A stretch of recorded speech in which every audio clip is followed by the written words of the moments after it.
And you know about looking at the camera there. Hey, hi folks, this is Dr. Kat Schreier, your host for The Water Show, founder of the WaterCitizen Media Foundation. And once again, we're here at American Waterworks Association, the annual conference exposition. We just were at an amazing session offered by the Diversity and Membership Inclusion Committee. Getting into, well, first we heard from the Diversity Award winner, but then we heard from my guest right here, dionna griffin-irons, who is actually with Second City, the improv troupe, the improv company, the ones that started it all, that Saturday Night Live Kid Club, and all that good stuff right here in Chicago. So welcome. Thanks for joining us. Thank you for having me. It was such a good session. You guys were completely great improvisers. It was, well, you got everybody standing up. You got everyone communicating without talking. Yep. You got people getting outside their comfort zone, having fun, laughing, breaking down barriers. I think it was really a brilliant session. And we do have some clips from that you can check out on thewatershow.org with our show on AWWA. So now, there's been a lot of discussion about communications here in the water industry. Okay. And that's, we started WaterCitizen 4 years ago in part because we saw the need for better communication, better use of online communication. Now, actually, let's talk about that first. So you started out at Second City, and how long were you at Second City? Oh, wow. Well, I started off as a performer there in 1995, moved to Chicago in 99. So I've been doing diversity and inclusion, outreach and diversity with Second City for about 18 years now. Mm-hmm. Yeah. And so when you say doing diversity and inclusion, what does that mean in terms of for bringing in actors into Second City and into the improvisation field, but also you're doing this for other industries? Yes. The work with diversity and outreach, our focus has been to create this work and to make it more accessible for talent who hadn't been exposed to improvisation. And so that's pretty much kind of the nuts and bolts of where my work kind of resides. I have done several workshops for different universities, different professionals, such as your group that have contacted me.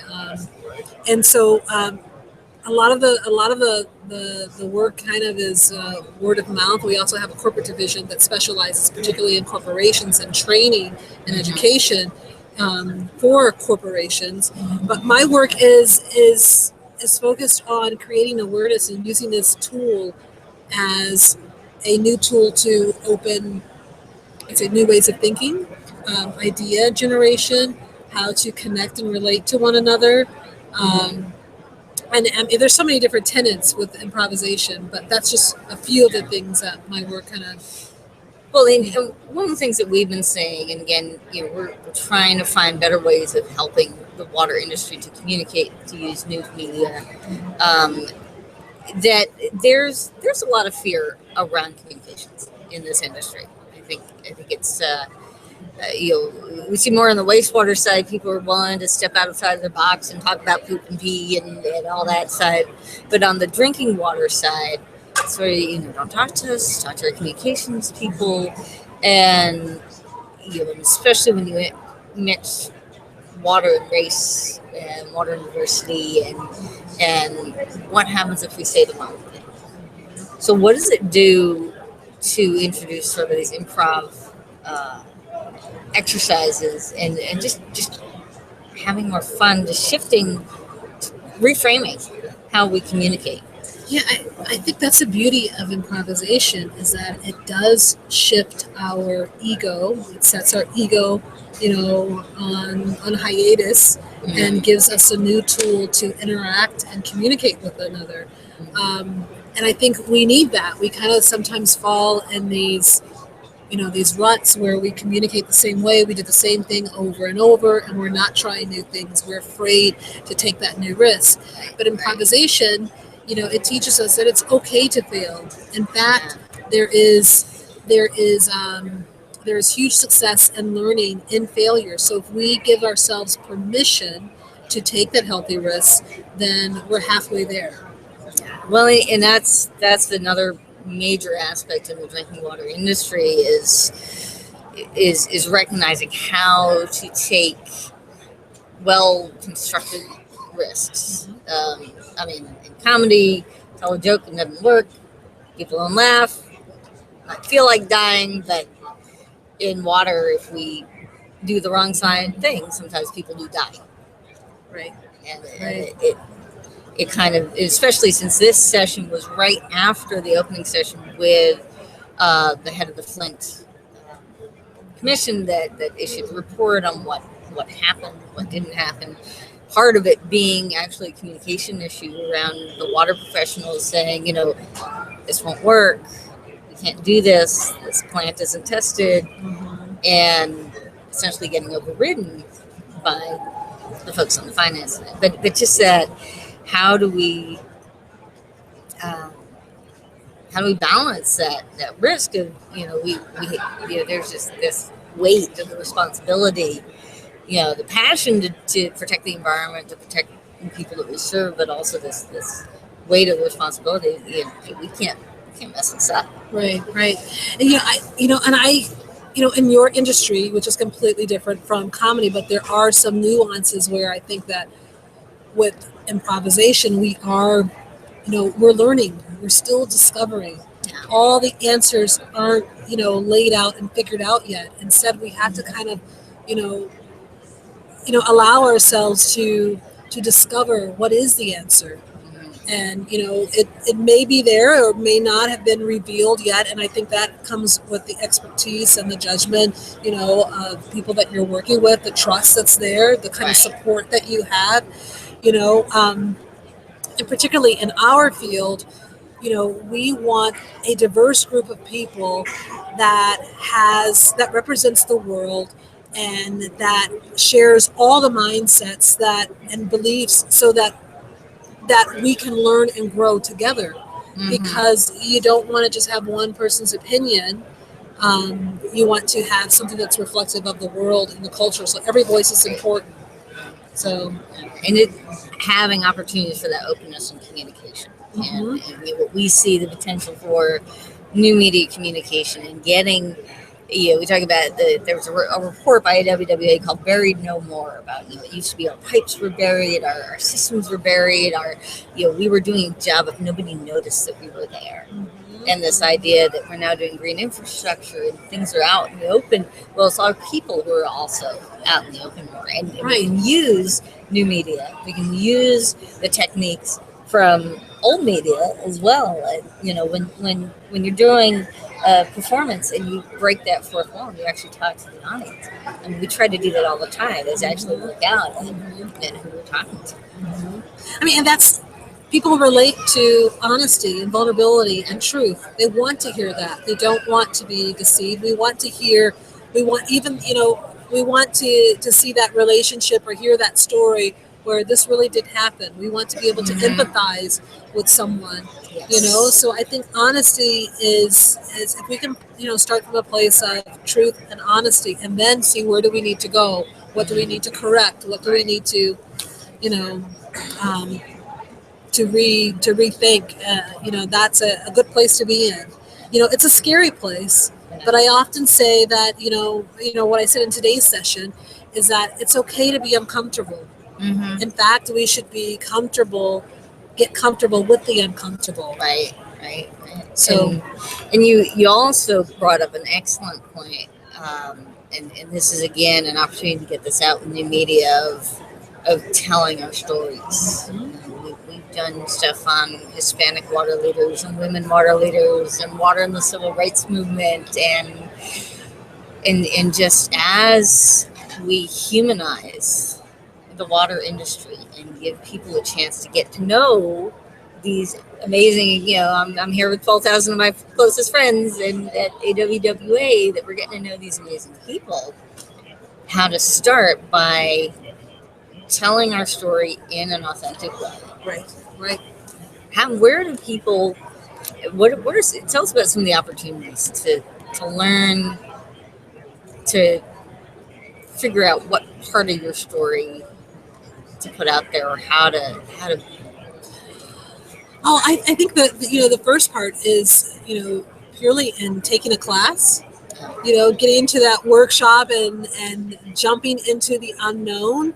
The one thing about what I tried to create in our environment was a place where it was where you could trust each other. You could instantly. We had a short amount of time to get us to working together as a team and to achieve some results. One, to agree with each other, to listen actively to each other, to make some choices, to be bold in these choices, to trust our instincts. In a short amount of people, where people may have connected with each other at the convention, here at the conference, or may not have at all. But I think the first thing is to give yourself permission to try that new class, get in that workshop. The training does that, but particularly improv purely does that. And it's not just for theater folks or thespians. It's for people from all walks of life to try it. Professionals, college students, anyone who's interested in doing something different. Plus, it's a great stress relief. And it gets us laughing. It gets us laughing, And it helps us to get behind the podium, off of the PowerPoints, do a presentation where we actually connect with the audience. And we've got constraints. Yeah, it's got to be under 20 minutes. Yeah, it's, doing more rehearsal. You said you did a TED Talk. Yes. Yeah. And what was that like? What was that experience? Oh, my goodness. I think I was notified in February. It was a TEDx talk with the University of Chicago. And then I had February, and then the talk was in June. And I went through so many rewrites of what am I going to say and how am I going to present this?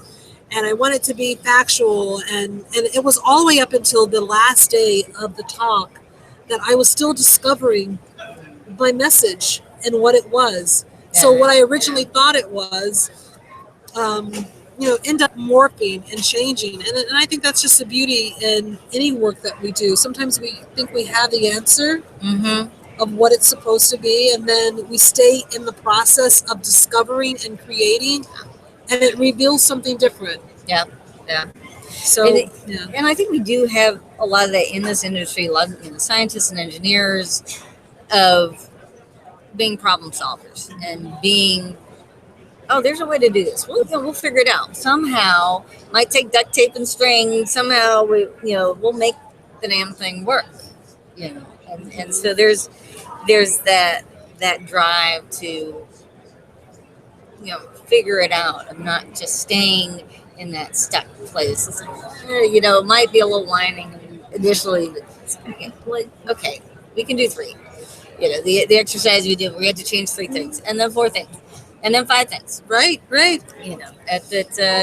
can be comfortable with being uncomfortable. Now I do want to get back, because there's something that came up for me personally that really hit home on when talking about Flint. That we have been working on a show to do an online open forum with some of the folks who have been most involved with looking into what happened in Flint and giving people a chance to ask their questions and express themselves and whatnot. And we talked about how we make water sexy, and sexy also has a meaning in terms of what are people interested in, what's going to attract people and engage people that they want to be a part of.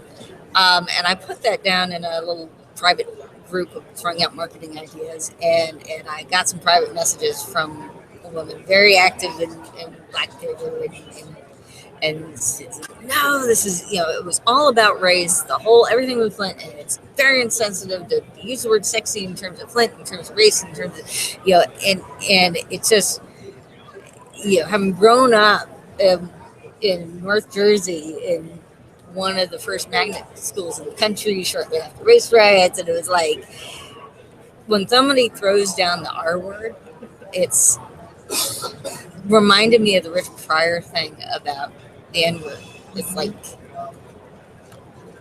the conversation stops. It's like, where do you go from there? So when those kinds of things get thrown down and talk about agreement and talk about keeping the conversation, the flow, and the relationship going.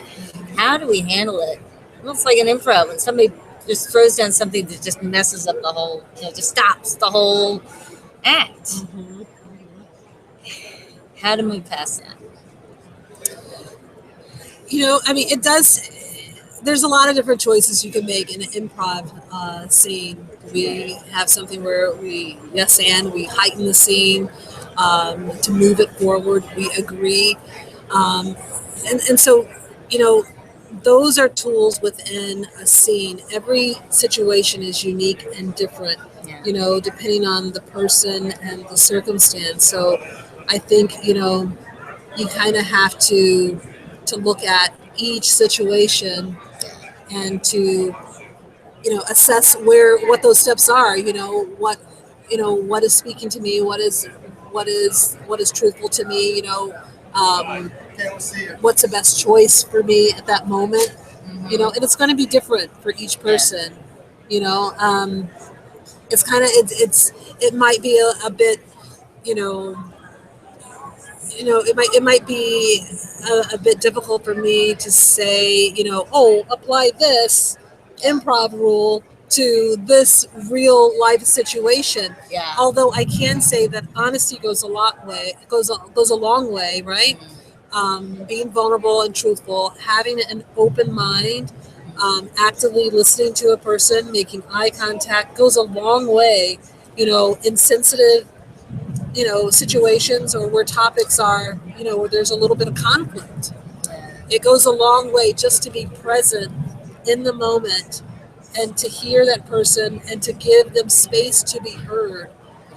And I think more than anything, people on both sides want to be heard. Even, dissenting opinions want to be heard, and sometimes we get caught up in the judgment and censoring. Well, you're right, I'm wrong. This is good. This is bad. We're all blind. Yeah, we're race blind. We're gender blind. It's all about it's molecules. It's science. It's we don't think about these kinds of things. It's very factual. It's like, well, but it's water in the public context. It's water delivered to people. It's not just about science and engineering. We are in a public health space. Right. That sounds like it's a lot about education.